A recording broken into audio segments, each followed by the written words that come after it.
to introduce to all of you, we have Stella here.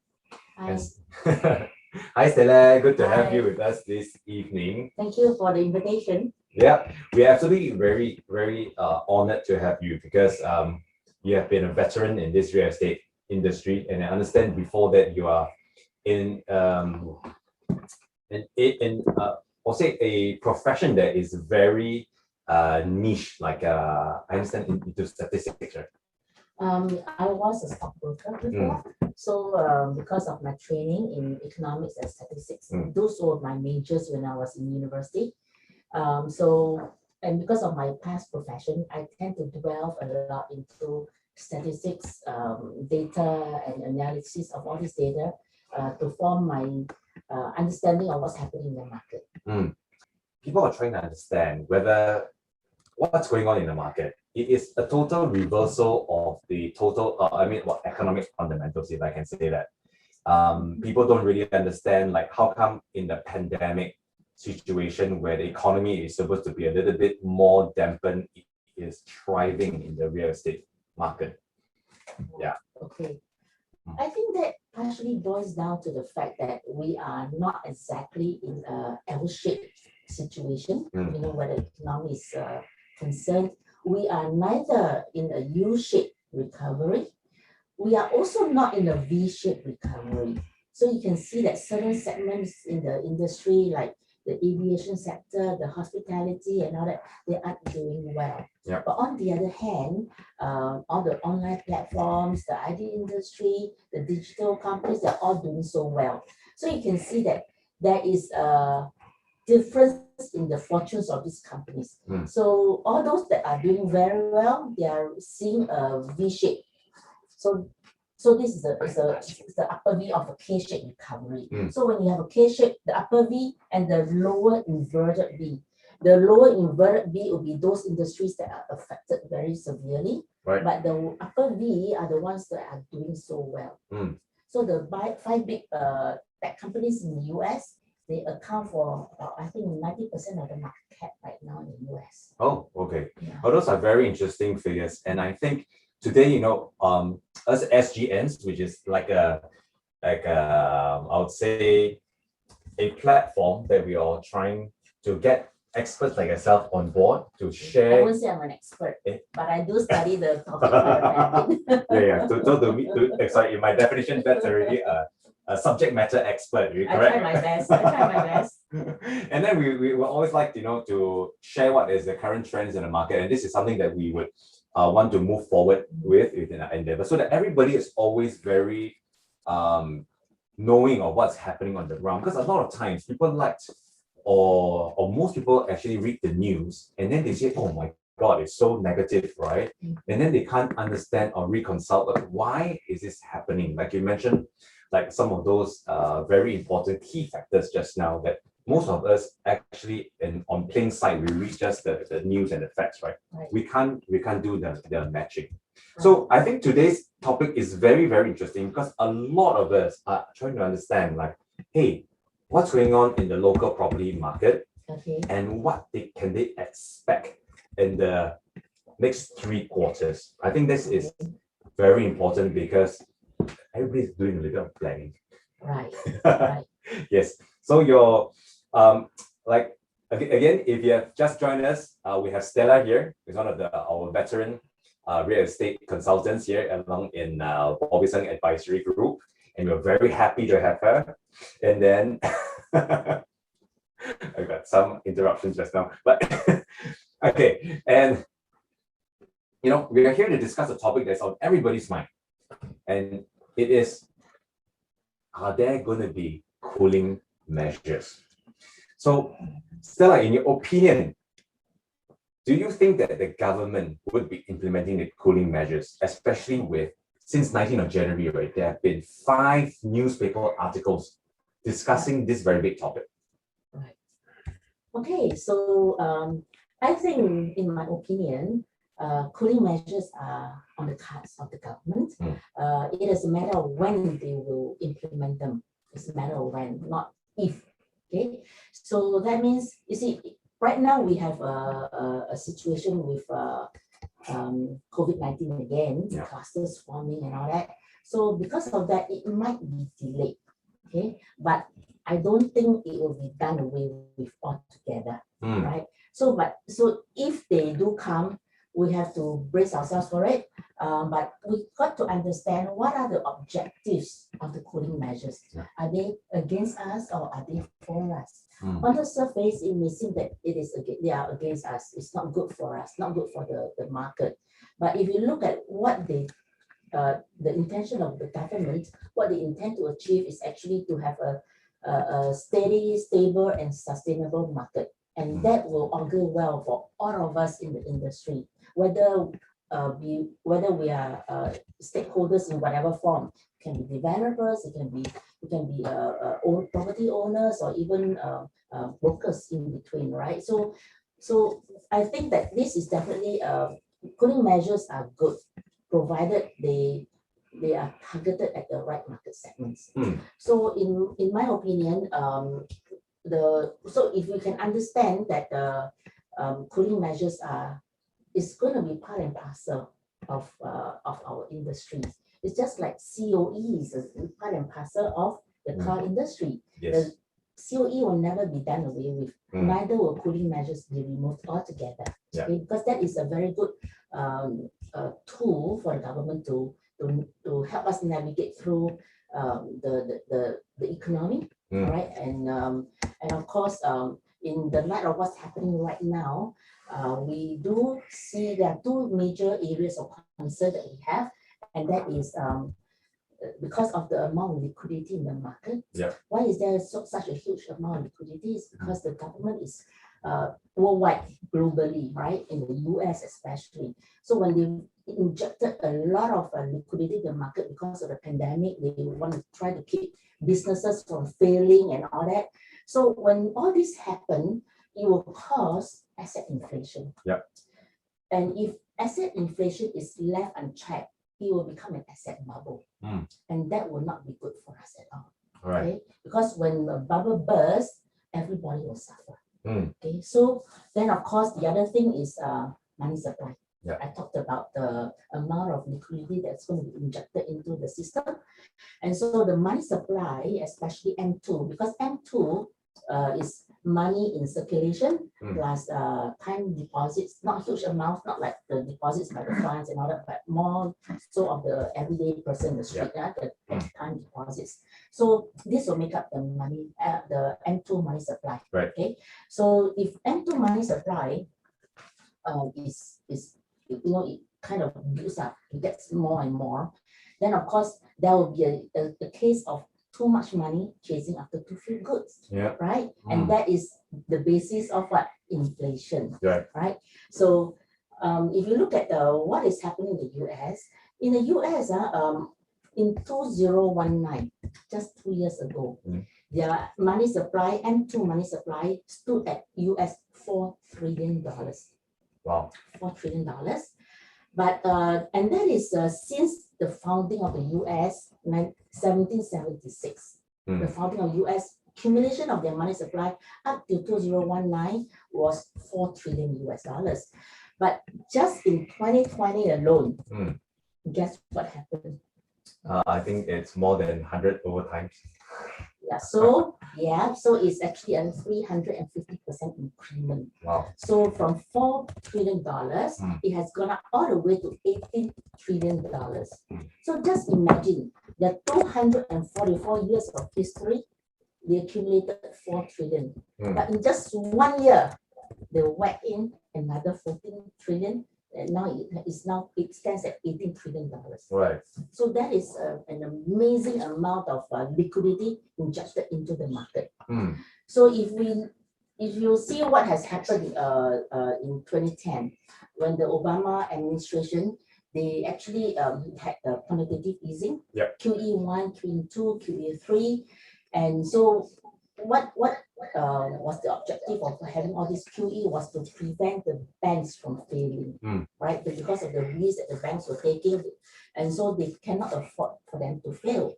So in Singapore, if we have all this liquidity injected into the market, and again a case of too much money chasing after too few goods, then we'll have inflation. Mm. Inflation, there are mainly the two types of inflation is whether demand pull inflation or cost pushed inflation. Mm. Demand pull will be as a result of the demand that people have. Let's say if you are talking about real estate in particular, it is the demand that people have, the purchasers have for properties, whether for investment or for a roof over their head.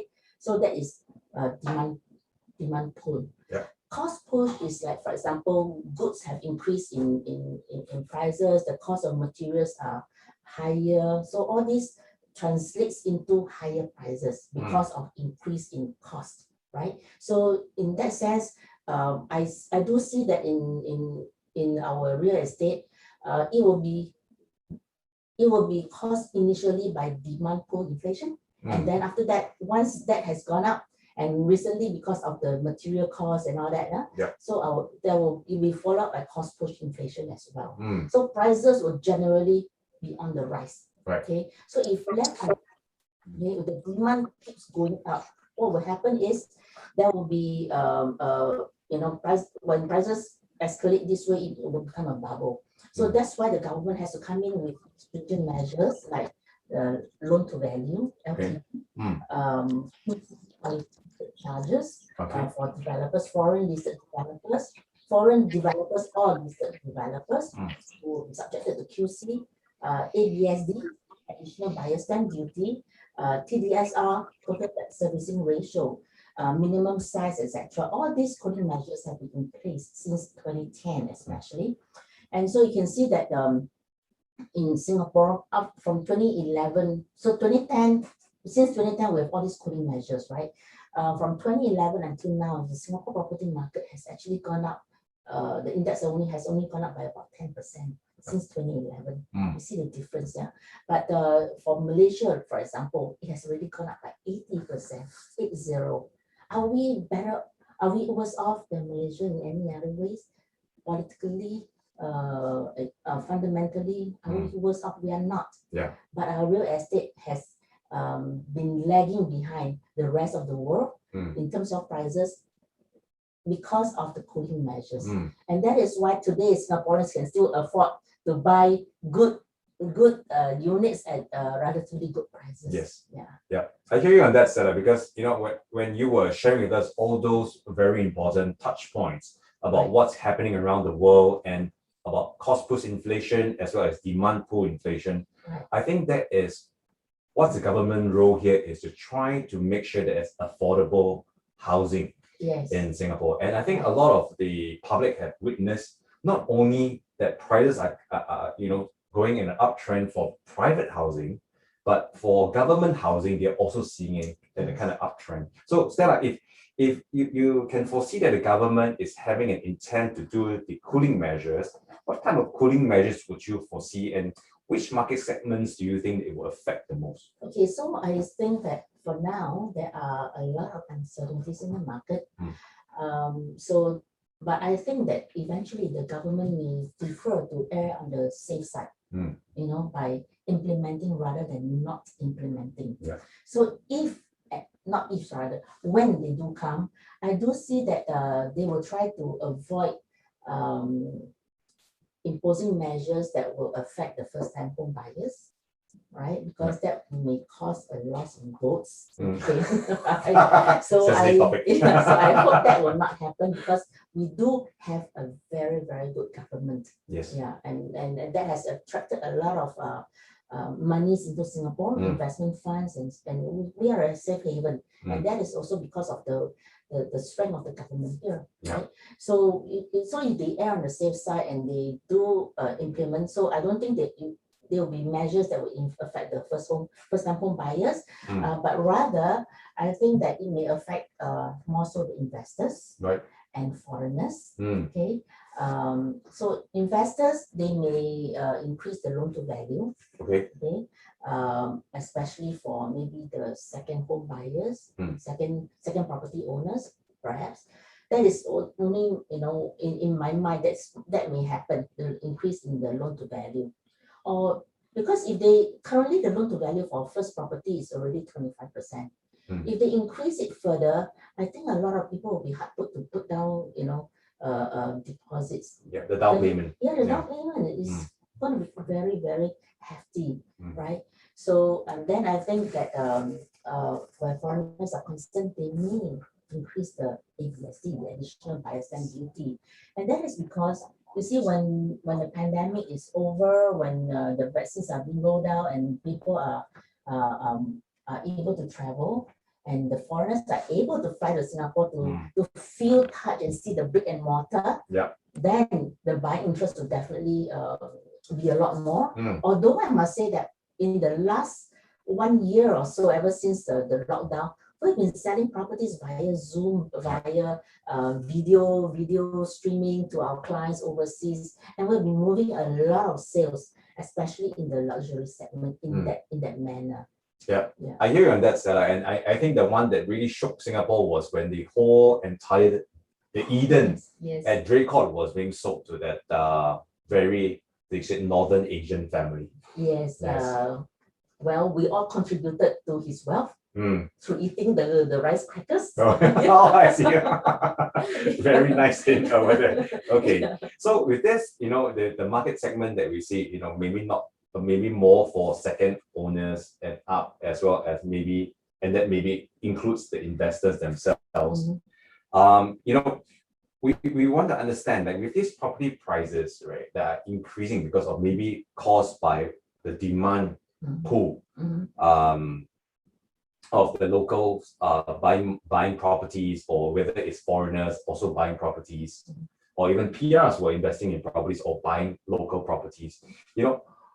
What are your views on this? Because we have constantly see, prices increasing over the past 3 months. And what I actually retrieved from the government stats is that the property price index had increased 3.3% for this quarter alone, Q1. Okay. Yeah. Right. Okay, so if we go back to the cooling measures, I also want to mention the fact that the cooling measures may not be just a single approach. Rather, it might be a multi-pronged approach. Okay, so that it encompasses everything to give it a more holistic picture in that sense. Okay, now, so if you look at the prices, you were saying that the prices have gone up, the index has gone up recently. But do you know that the last major cooling measure, can you remember when that was? 5th of July 2018. Yes. So 5th of July 2018, when the cooling measures were implemented, and as was the previous situation in 2013, the same thing happened. After the measures were implemented, what happened was transaction volumes went down, but prices didn't go down. 2013, yes, because it hit the TDSR. Right. But in 2018, the transaction prices didn't go down. The developers were not reducing prices, but people who were intending to buy, they took a back seat, and so the transaction volumes went down instead. Okay, so prices remain very firm since then, 2018 until now. But if you look at the different segments in the industry, coming back to your question again, so since third quarter of 2018, core central region, that is CCR, has actually decreased by 2.5%. RCR, that's the rest of central region, went up by 16.2%.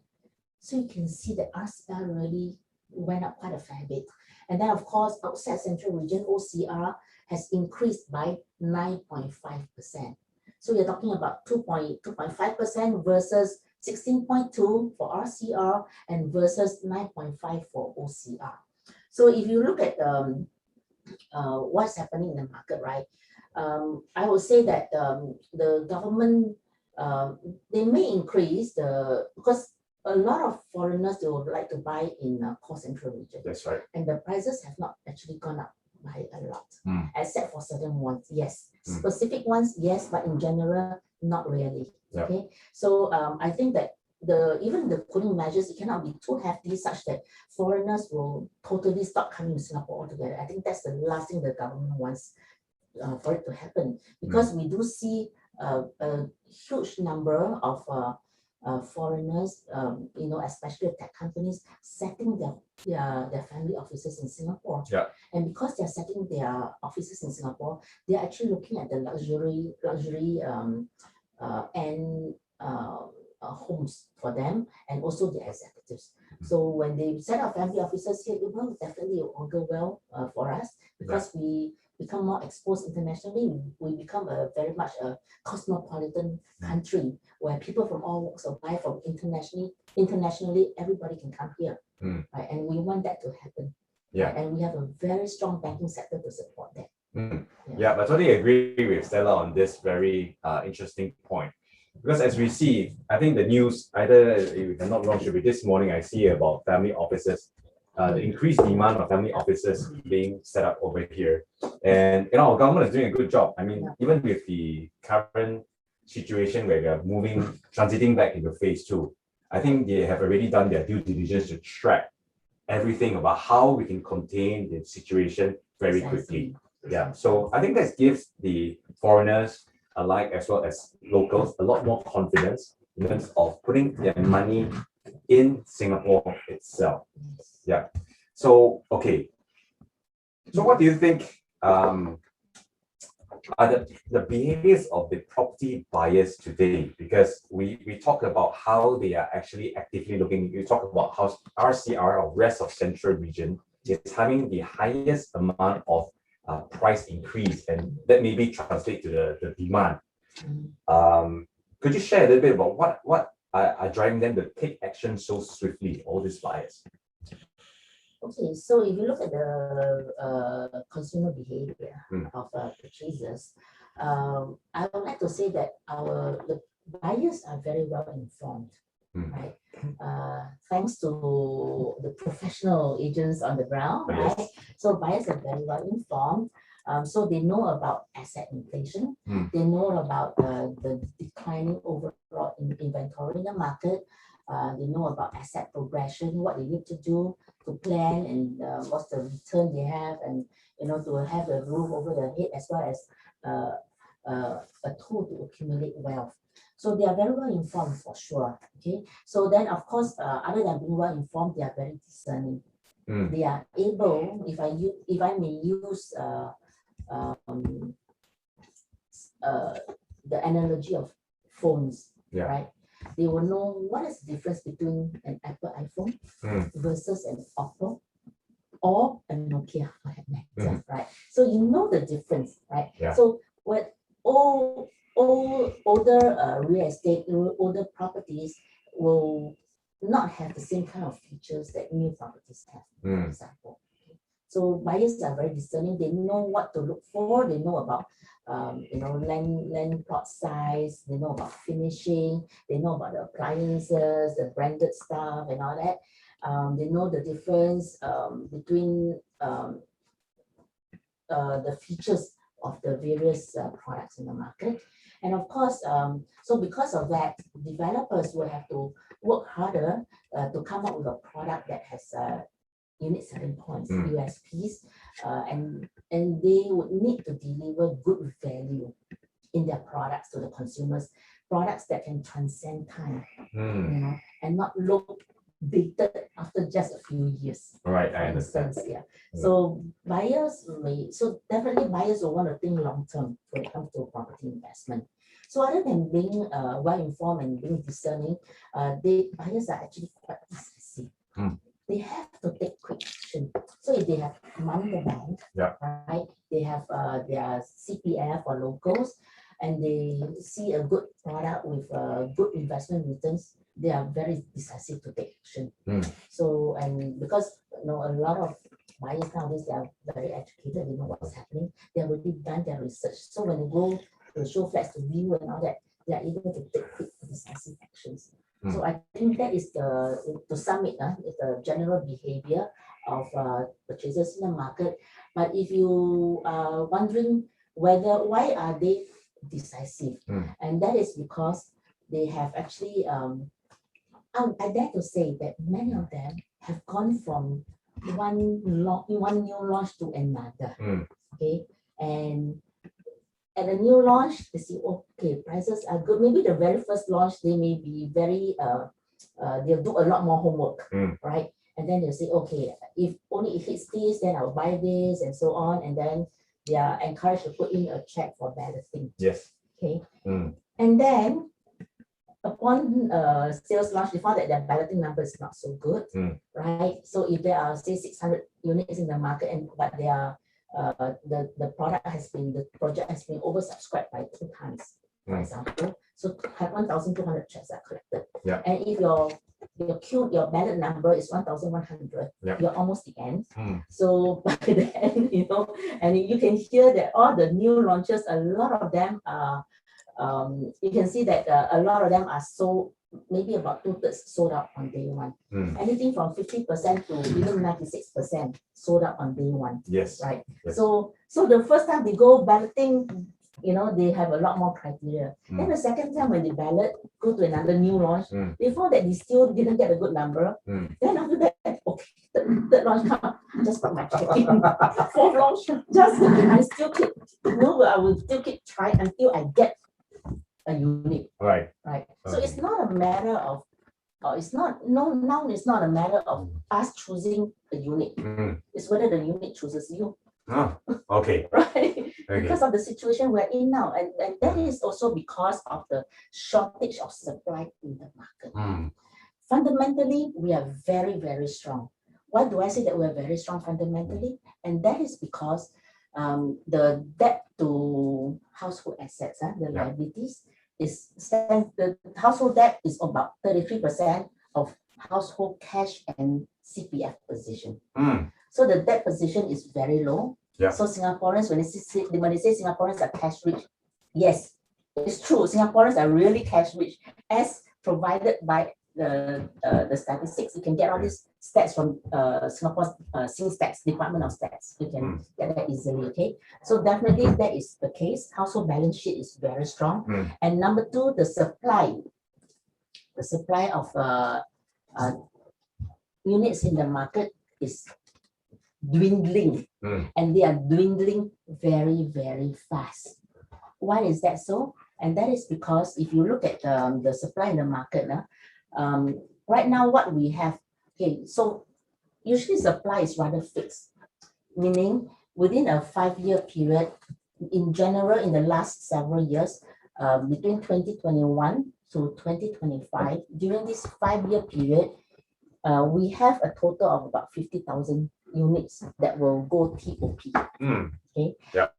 But what happens is that because the supply is dwindling so fast, a lot of the units that are supposed to go TOP within this 5-year period, close to 28,000 units have already been sold.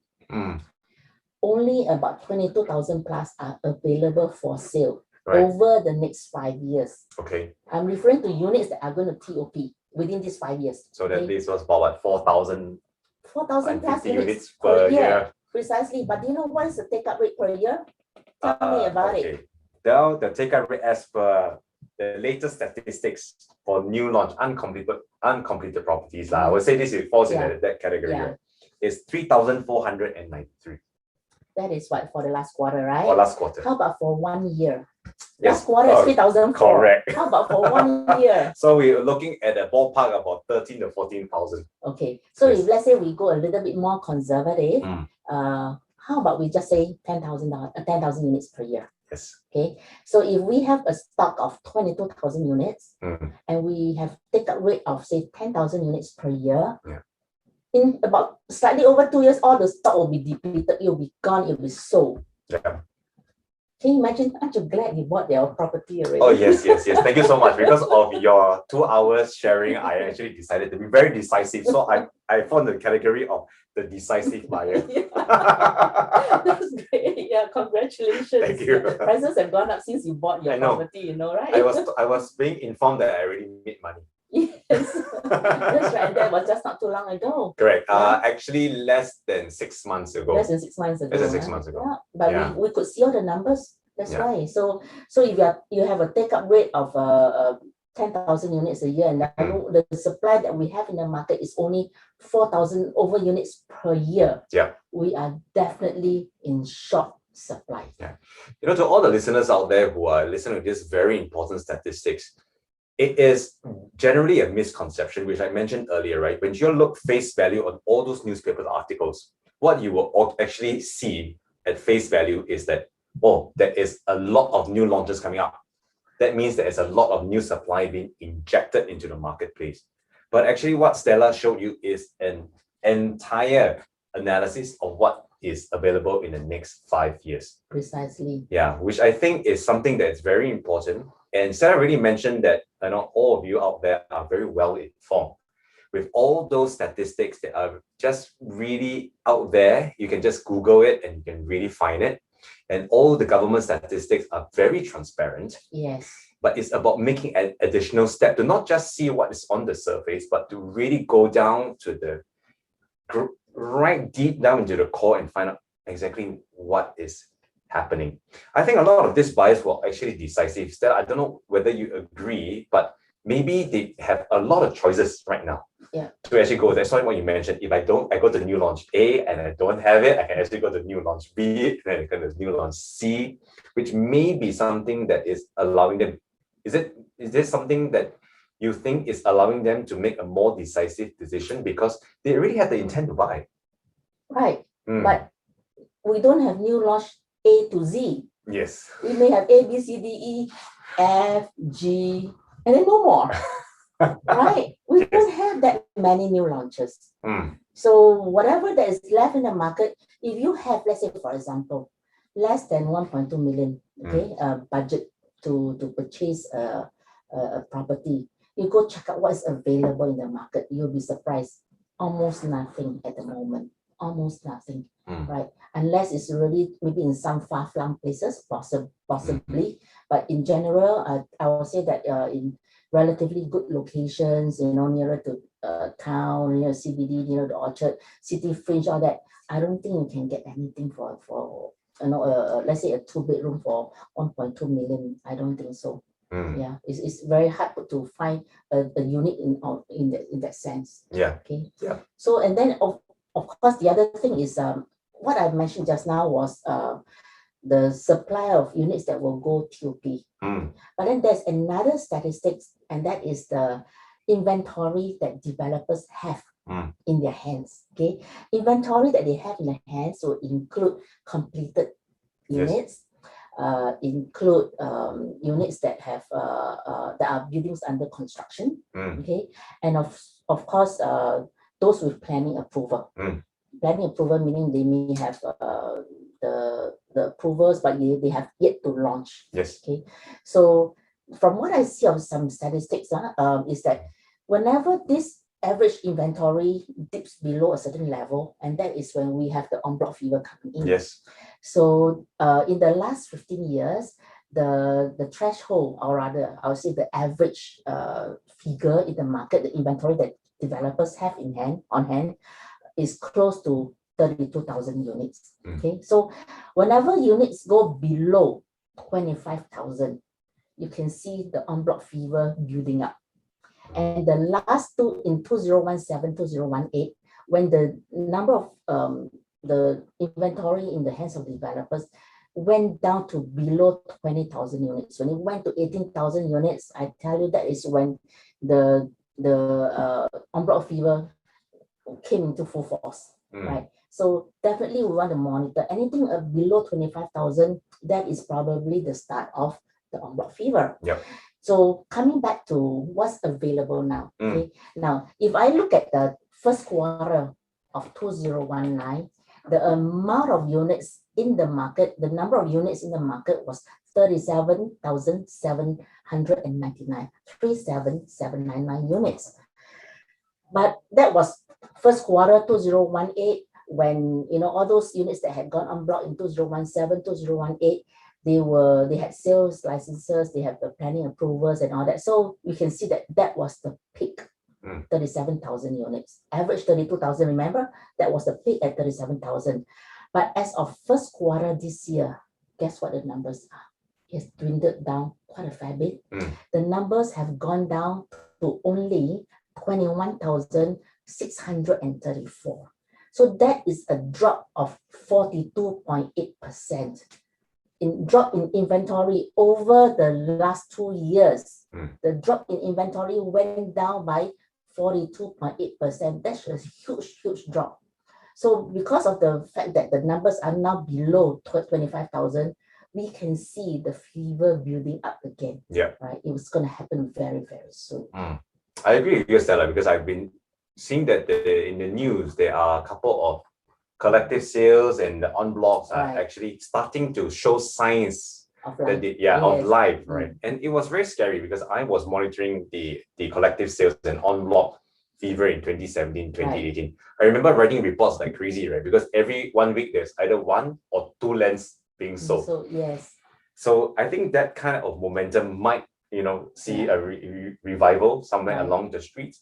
And I also went to research that, hey, the government land GLS sites, there are only 14 in the list. Right.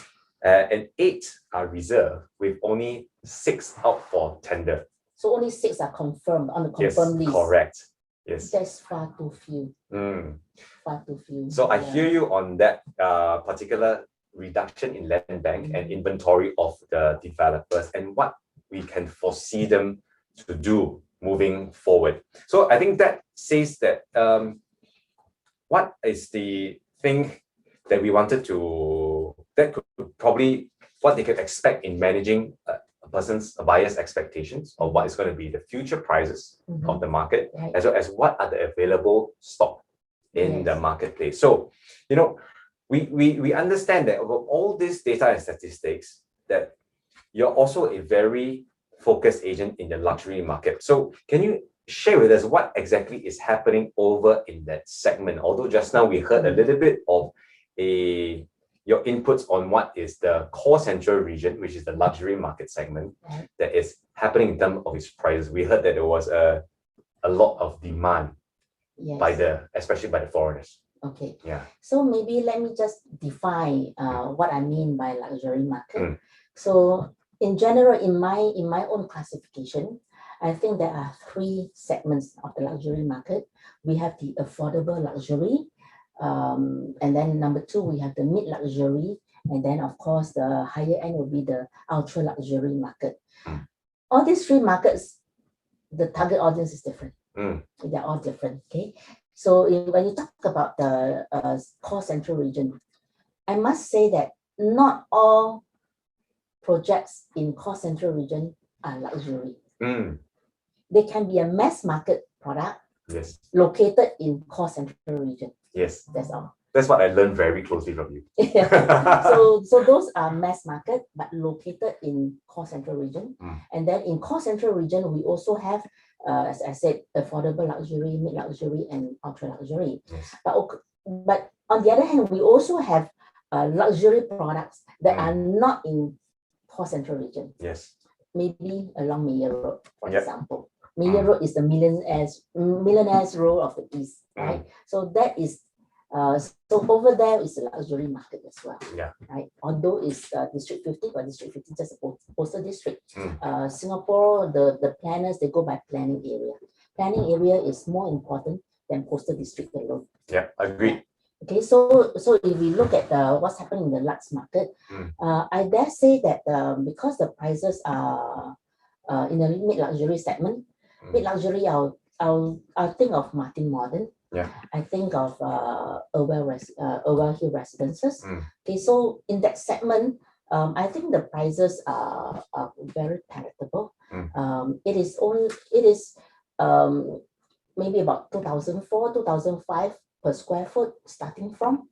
So I think the prices are very affordable, starting from slightly over $1 million for 1 bedroom and so on. 2 bedrooms, we are looking at about 2 mil and so on, close to 2 mil, 1.8, 1.9 to 2 mil. So those are very, very affordable segment that Singaporeans can afford. Then of course we have the freehold ultra luxury segment, and that is the one that I dare say that the purchasers are either 90% foreigners Mm. or maybe local the well-heeled locals, Singaporeans who are maybe they are, towards their retirement years, they prefer to sell off their GCB and then just live in a luxury condo and be pampered and not to have to worry about taking care of their big estate. Yes, easier Yeah. cleaning. Yes, for sure. Yes, that's right. Although they don't clean. Yes.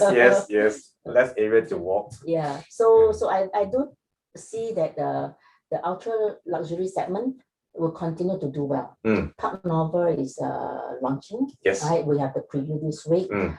Average pricing $4,900 per square foot average, project Yes. average, right? But then that is nothing compared to several other ultra luxury, like especially the penthouses that has hit more than $6,000 per square foot, right? So we were talking about anything less than 5,000. It is still something that is acceptable to the market. 5,000 thereabouts. So we'll see a lot of products along that line for the ultra luxury. So for ultra luxury, anything below 4,000 now looks cheap. Yes, that I have to agree. Okay, just in case some of the listeners out there are not familiar where Park Nova is going to be, it's going to be opposite the Regent Hotel. That's the actual site. Yes. But the show flat is just nearby. Now, I'm not trying to like sell this property a lot, but I'm just trying to share exactly, just in case you're curious. Yeah. And it's one of the largest floor plates I understand that is now out in the market for 2 bedrooms or 3 bedrooms and 4 bedrooms. 2 bedrooms, 1,400 plus square feet. Yeah. Okay, so touching on that, it's interesting what you have actually shared with us. So I pulled out some statistics from URA, and what I observe here, because you talked about affordable luxury in the areas like in the core central area, like Irwell Bank Residences, Irwell Hill Residences. Oh, Bank is just the road. Bank and the road up the hill. It's just the road, my bad. And then we have Martin Modern. So here is the interesting thing that actually happened. Q1 uncompleted properties, 681 units have been sold, as compared to last quarter, only 204. So that amount, I think, is what you're exactly trying to share with the listeners here, is that, wow, there is some kind of opportunity in this luxury segment that they could actually enter. Yes, that's right. And I think that is something very interesting. Yes. Yeah. But what's most interesting now, I think, on most people's minds is that, hey, what are your views on the current mortgage interest rates? Low. Too low. Too low, So the interest rates are so low that it becomes very comfortable for most people to take up a mortgage. Yes. The key issue is the actually down payment. Right. And I think that for interest rates, the US Federal Reserve Bank, they are intent, US Federal Reserve Bank, they are intent to keep the interest rate low, near to zero, till at least the end of 2023. Don't forget, US has a huge debt to service. If you have a huge debt to service, you want your interest rate as low as possible. Right. Yeah. Right. So going forward, I think that even though Goldman Sachs forecast that the second quarter GDP growth for the US will be 10.5%, but they have also mentioned that it's going to be a one-off thing. Yeah, because of the pandemic, and it will taper off after that. Most likely, relative to the rest of the world, GDP growth in the rest of the world. Okay, so with that being said, because is it true that most of our SIBOR rates, for example, is actually pegged to the Fed movement, the Fed rates, or because SIBOR is Singapore Interbank Offer Rate. Right, so yes, in a way, it will be affected by what's happening on the global front. Okay, yeah. So that's good news for the buyers, because if you really track back in Q2 2019, which is about less than 2 years ago, the SIBOR rate was at an all high of 2.0. Yeah. And then now today is 0.43. And the last time we were at 0.43 was in December 1st, 2014. Wow, Yeah. 2014, when things were very, very low. The Yes. all-time low in the index was fourth quarter 2015. So 2014 was almost the trough of the market already. Yes, I remember because when I attended your debunking the myth, it was like that was the time to you tell people to buy. Yeah. Yeah, because when I was in the stock market, I used to be good at catching bottoms, Yes. turning bottoms, and I saw in fourth quarter to 2015, I saw that as probably the bottom of the market. Yes. Yeah, after So- that things took off very Yeah. well.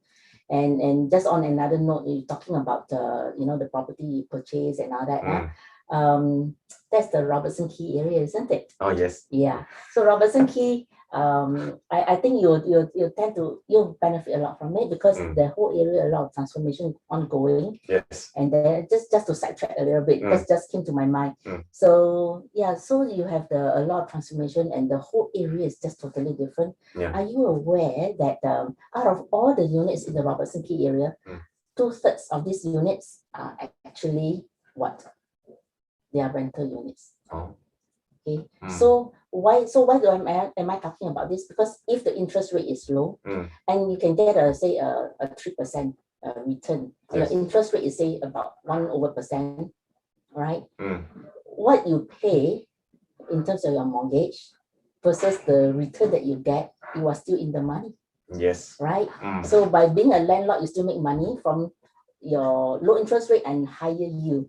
On top of that, you have the capital appreciation as well. Correct. So all in, you're in good position because of the low interest rates. Double win. Yeah. Yes. So over there, we have a lot of good selections there. Yeah. Other than Martin Modern, which is almost selling out already. It's going to TOP very, very soon.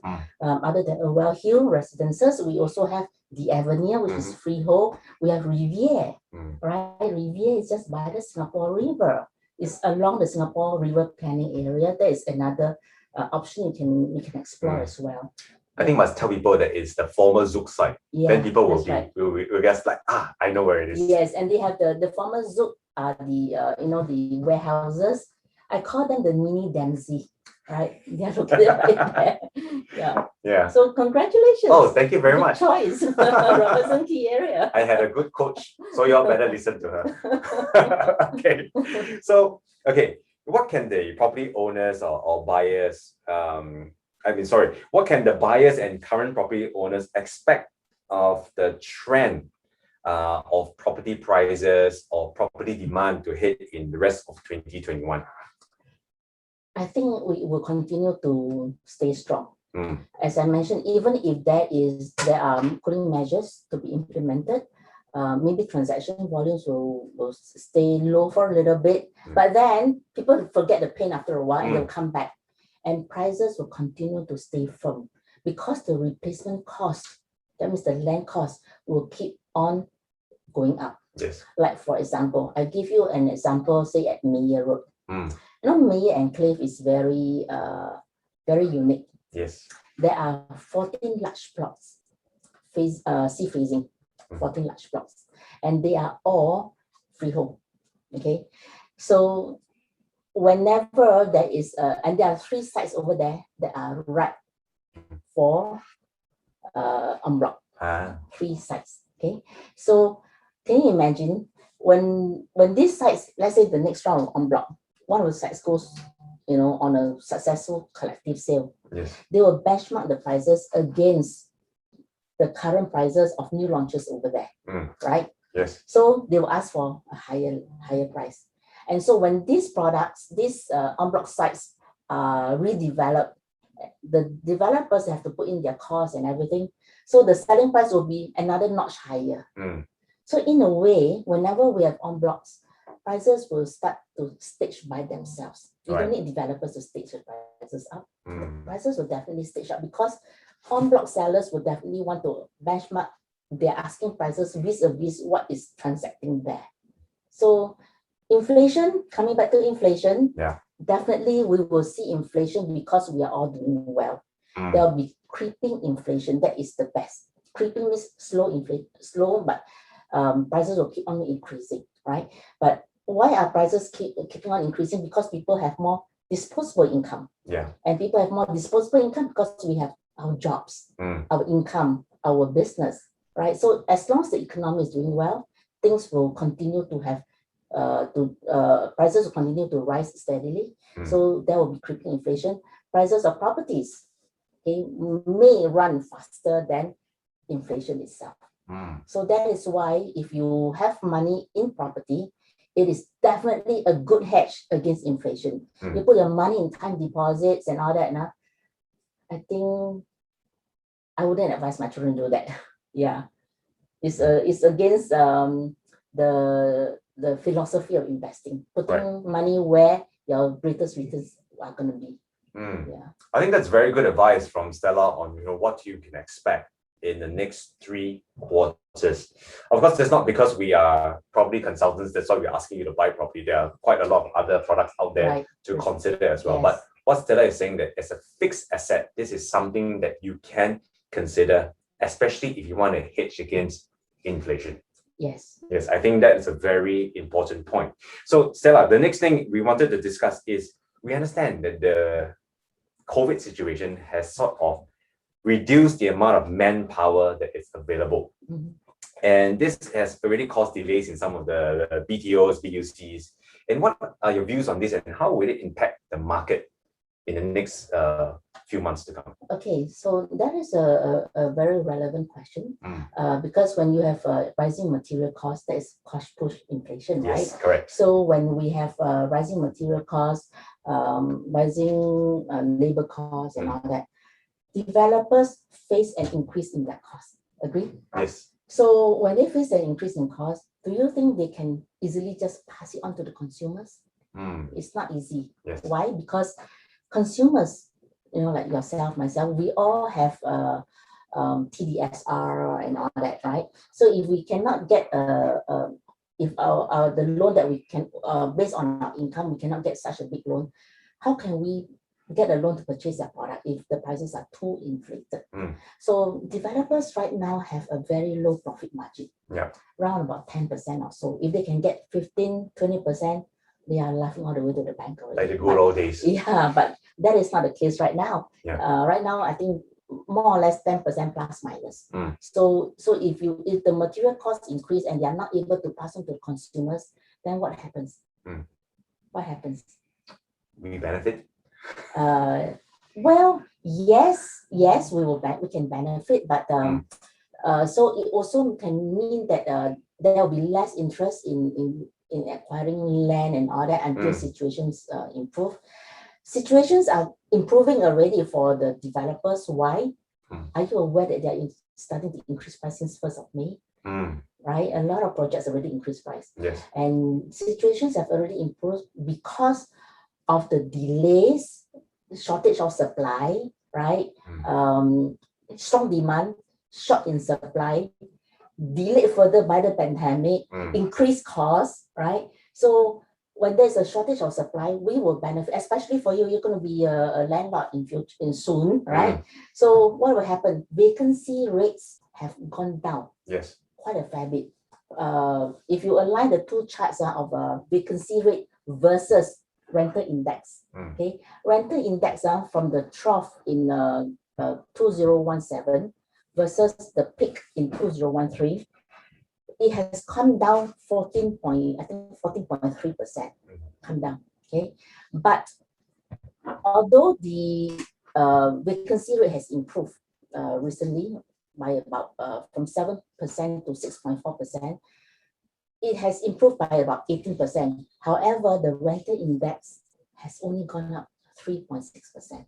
It dropped. The index dropped by 14.3% since 2013 to 2017, but since 2017 until now, it has increased by only 3.6%. What does it mean? It means that when vacancy rates come down, the rental index will definitely go up because there is a shortage of supply. Yes. So if you are a landlord right now, if your tenant wants to rent for only 1 year, so be it, it's fine because next year you can rent it higher, right? So I do see a shortage in vacancy. Sorry, not vacancy, in shortage in available units for rental.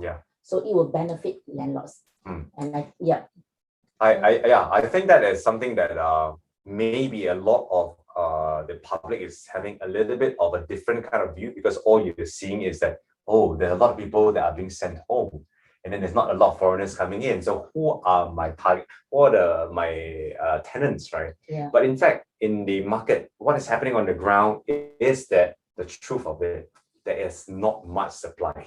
Yeah.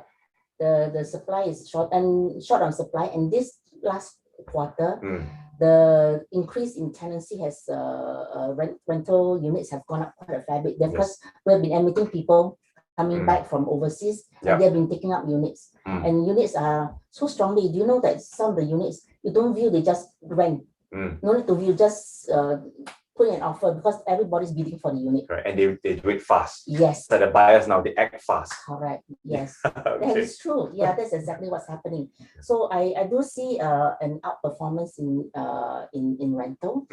I also see that for people who are buying a place for investment, or a home for investment, or for your own occupation, I think you need to also explore things like intrinsic value of the land, as well as utility value of the land. What do I mean by intrinsic value? Intrinsic value is like, for example, it is the land value which can be realized only during an en bloc sale. Right? So it's like your NTA, like your net tangible asset, in a stock, right? So that's your NTA. So intrinsic value refers mostly to land value, which can be extracted, can be realized during an en bloc sale.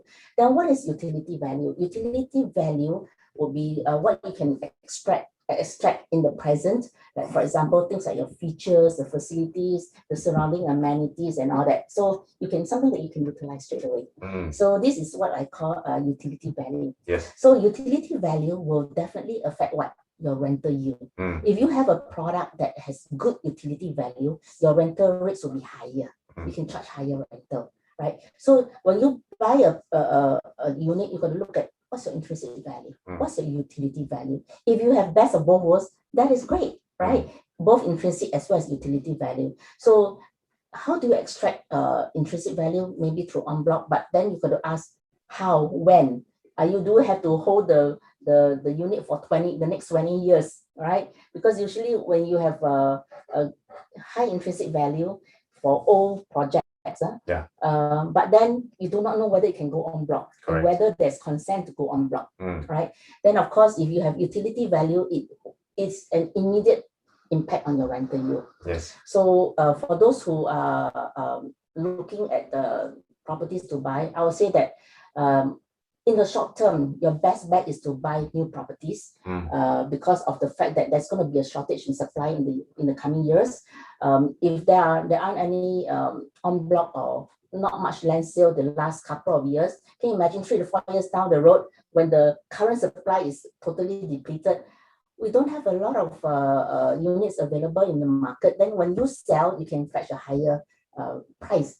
So because of that, the 3-year holding period, it becomes very short. Right? If you buy this year, for example, 2021, in 2024, you can sell. But that is the time when there is a shortage in the market as well.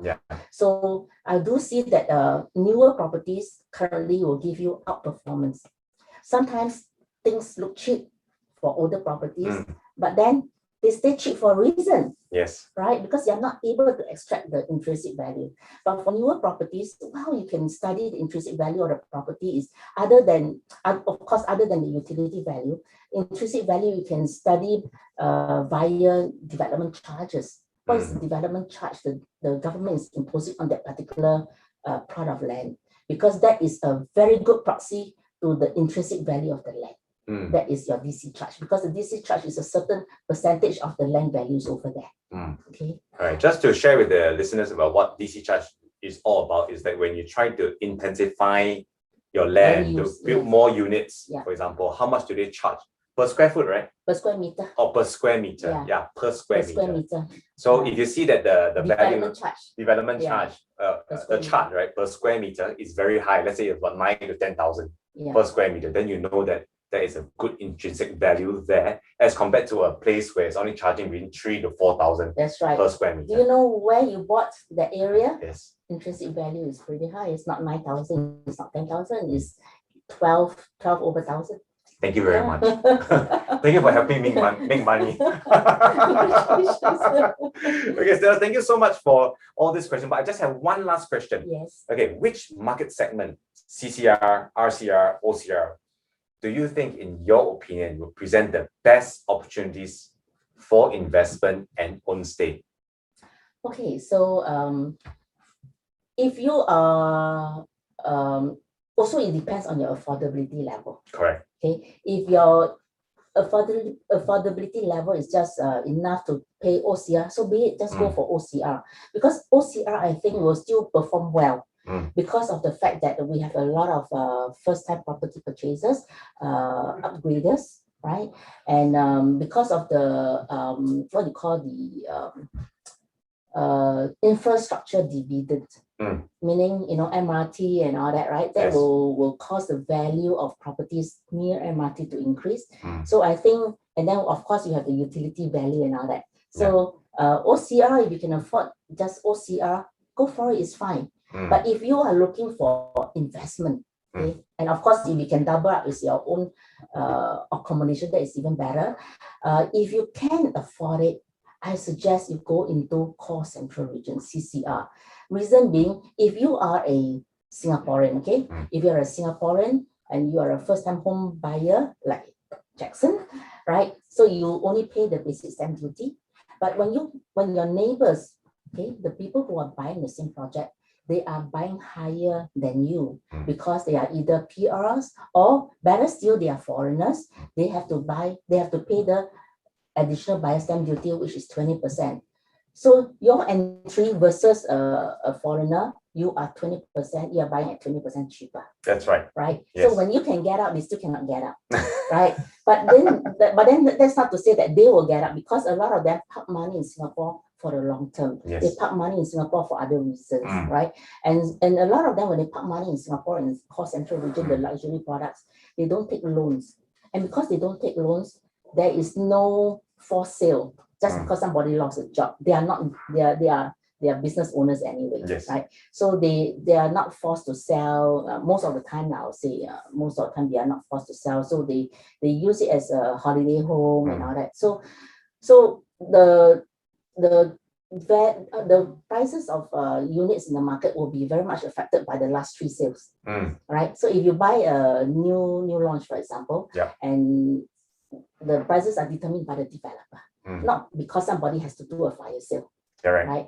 So you can see that if you are buying in areas where foreigners are buying, you will benefit as a Singaporean because you have an advantage of 20% over the foreigners or over the PRs for that matter. Yeah. But if you are a foreigner and you are buying, I think if you were to go to OCR, outside Central Region, you will lose out to the locals who are first-time home buyers. They don't pay any ABST.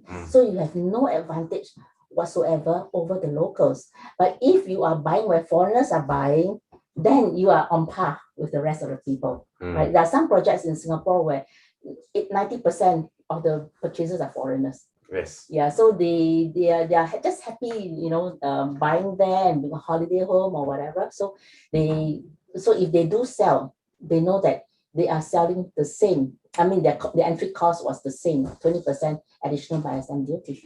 Yeah. So that's my premise for looking at investments. Right. And on top of that, CCR, the index in fact, is lower than what it was previously. I mentioned it went down by 2.5%. Yes. Since then. Yes. So that is my own investment parameter, so to speak. Yeah.